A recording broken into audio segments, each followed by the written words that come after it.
একটি দিন যেদিন আদম আলাইহিসসালামকে সৃষ্টি করা হয়েছে, যেদিন তাকে জান্নাতে প্রবেশ করানো হয়েছে, যেদিন কিয়ামত সংঘটিত হবে। আর সেই দিন কি যখন আমাদের রহমতের মাস রমজানের একটি জুম্মা।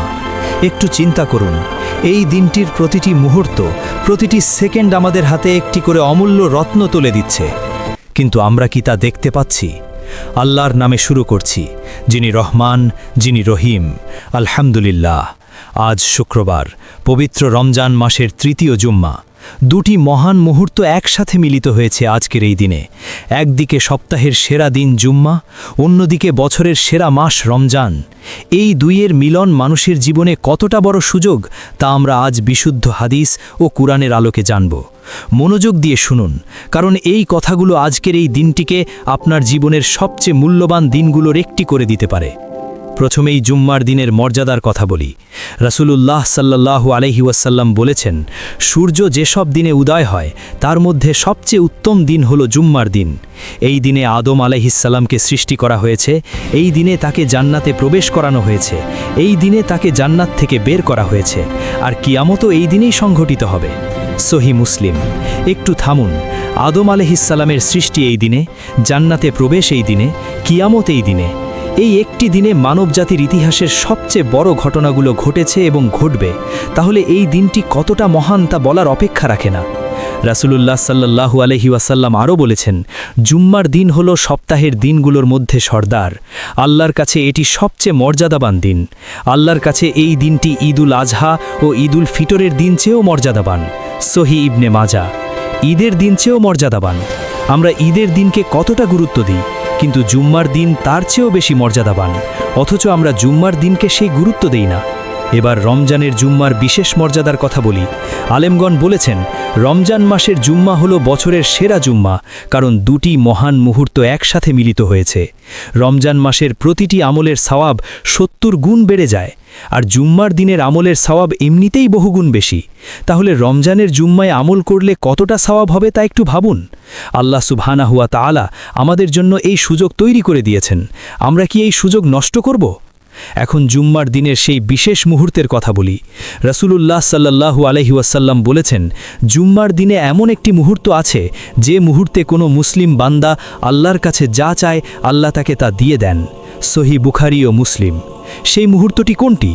আলেমগণ বলেছেন, সবচেয়ে শক্তিশালী মত হল আসরের পরে থেকে মাগরিব পর্যন্ত সময়টি, বিশেষত মাগরিবের ঠিক আগের মুহূর্ত। তাহলে আজকে আসরের পরে মাগরিব পর্যন্ত বেশি বেশি দোয়া করুন, কারণ আজ রমজানের জুম্মা, এই সুযোগ বারবার আসে না। এবার জুম্মার দিনে সূরা কাহাফ পড়ার বিষয় বলি। রাসূলুল্লাহ সাল্লাল্লাহু আলাইহি ওয়াসাল্লাম বলেছেন, যে ব্যক্তি জুম্মার দিনে সূরা কাহাফ পাঠ করবে তার জন্য 2 জুম্মার মধ্যবর্তী সময় নূরে আলোকিত হয়ে থাকবে। সহি হাকেম।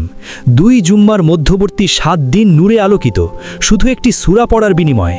আর আজ যদি রমজানে পড়েন তাহলে সেই নূর আরও বহুগুণ বেশি হবে। আজকে সূরা কাহাফ পড়ুন, এটি কঠিন কাজ নয়, মাত্র একটি সূরা।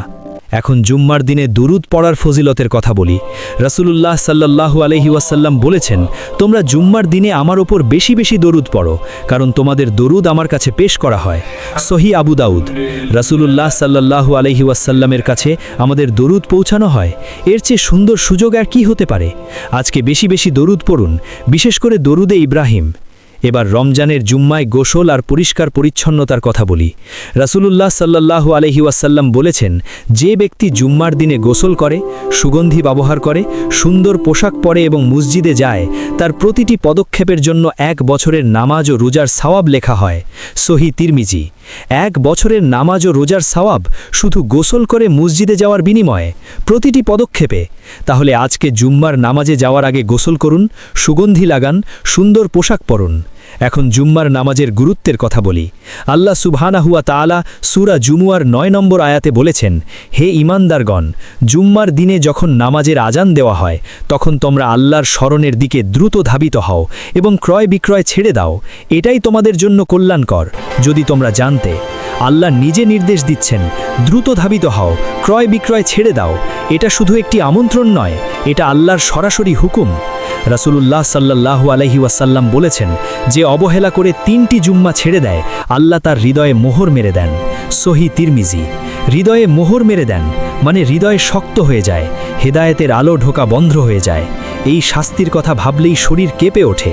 তাহলে যারা নিয়মিত জুম্মা ছেড়ে দেন তারা আজই সিদ্ধান্ত নিন।